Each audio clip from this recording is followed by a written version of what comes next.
bacteria can multiply on its own, but I can't think of anything that can reproduce on its own. I know there are some things, but well, in this game, one Oglop becoming maybe 30 or so, yeah, that's a little weird, shall I say.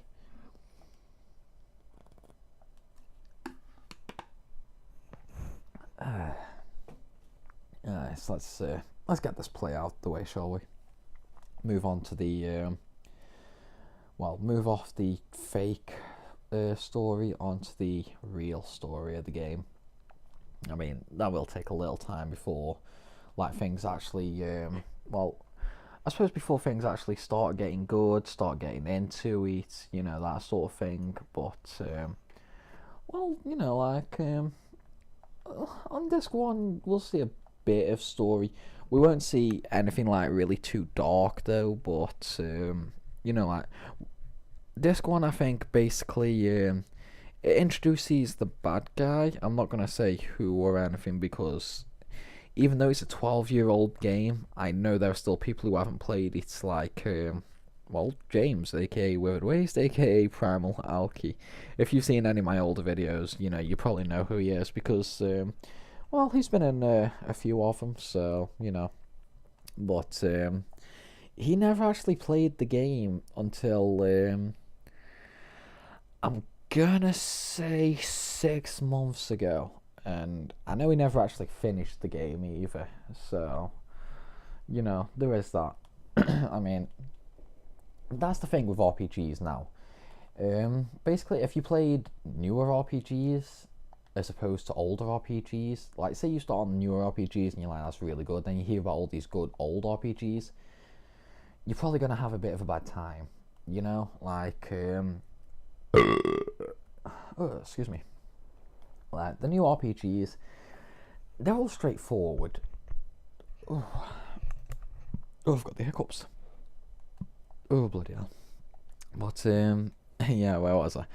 New RPGs are really straightforward, and older RPGs, they're less linear. You have to find your way through them and all that. So I know James's problem was basically he couldn't find his way to where to go, and unfortunately when he was trying to explain to me where he was, I couldn't really give him that much help, because he couldn't describe what he'd done very well, because I know last time he went on,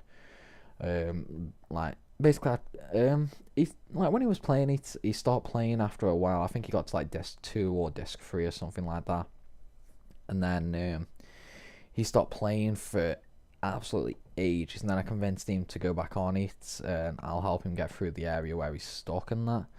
And after that, he basically couldn't describe the area very well. He couldn't remember what he last did, so I couldn't tell him where to go, so he pretty much stopped playing. But I suppose with this, he can see the end of the game. He can watch the full story unveil. I mean, I know I'm not reading the text right now, but I mean, hopefully I'm leaving it on long enough for you guys to read as well.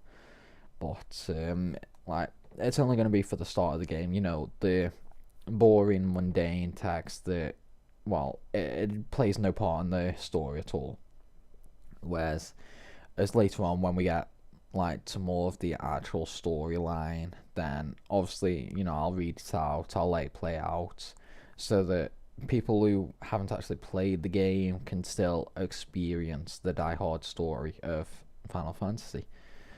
And I know, I said this a few parts ago, because obviously by now it would have been a few parts ago, but if you guys really if you guys like these Let's Plays for Final Fantasy 9, and you want to see more, or maybe you just want to see the story of the older FFs that you can't get a hold of, then by all means let me know. I really have no problem with going through them and recording them for everyone, because I mean, Final Fantasy is where my love of gaming started. I mean, on the PS1 there was obviously a lot of games I played, but there was 2 franchises that stood out and that I absolutely loved beyond belief, and that was Final Fantasy and Metal Gear Solid.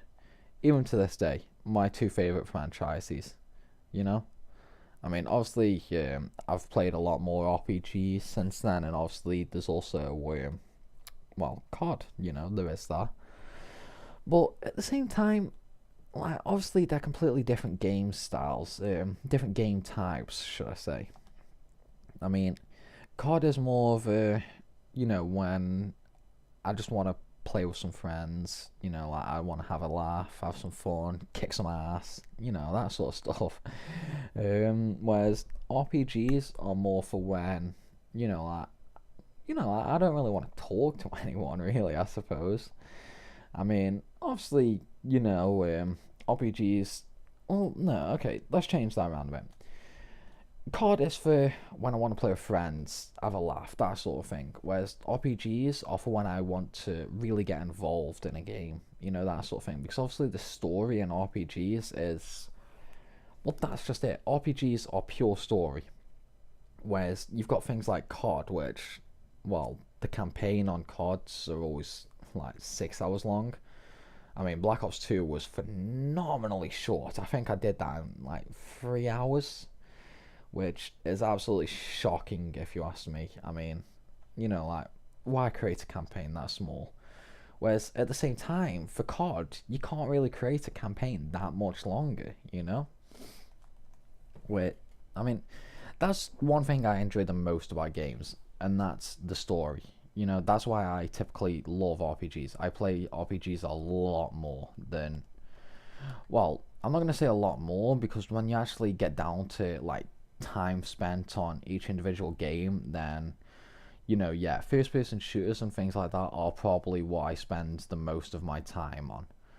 But like, RPGs are, I suppose you could say, my home away from home, if that makes sense. I mean, I suppose in a way it does, but at the same time in a way it doesn't, like, RPGs are, I really can't think of a way to describe them, like, for me personally, like, it's really weird to describe. I mean, for me, I play RPGs as, well, that's the thing, like, I play RPGs because they're RPGs, like, the story gets, okay, right, let me try this one last time before I finally try and give up on explaining it.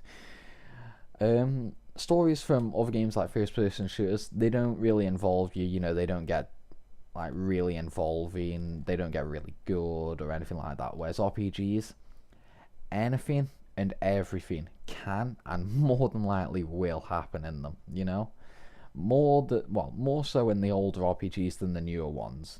Like, that's why I play RPGs, just for that story development. I like seeing where developers start the game off, where they end it, and how they get from point A to point B, that sort of thing. That's why I like RPGs. And this is another phenomenal cutscene, I've got to say. I mean, I recently watched like a high quality remastered version of it, where it's not pixelated, the color correction was done absolutely phenomenal, and all that sort of stuff. And I've got to say, it was absolutely fantastic. I mean, it was every cutscene in the game as well.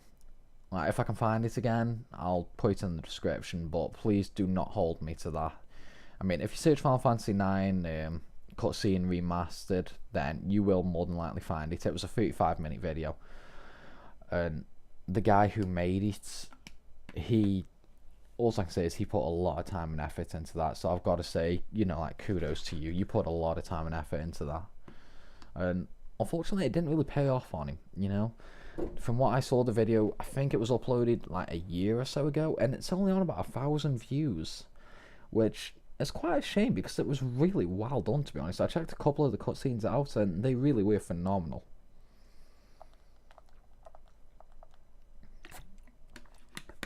More gamma.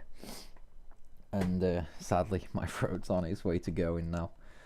So, I mean, I'm going to try and keep the commentary quality, but at the same time, I'm pretty much going to talk a little less. Like, when dialogue's on, I'll read that.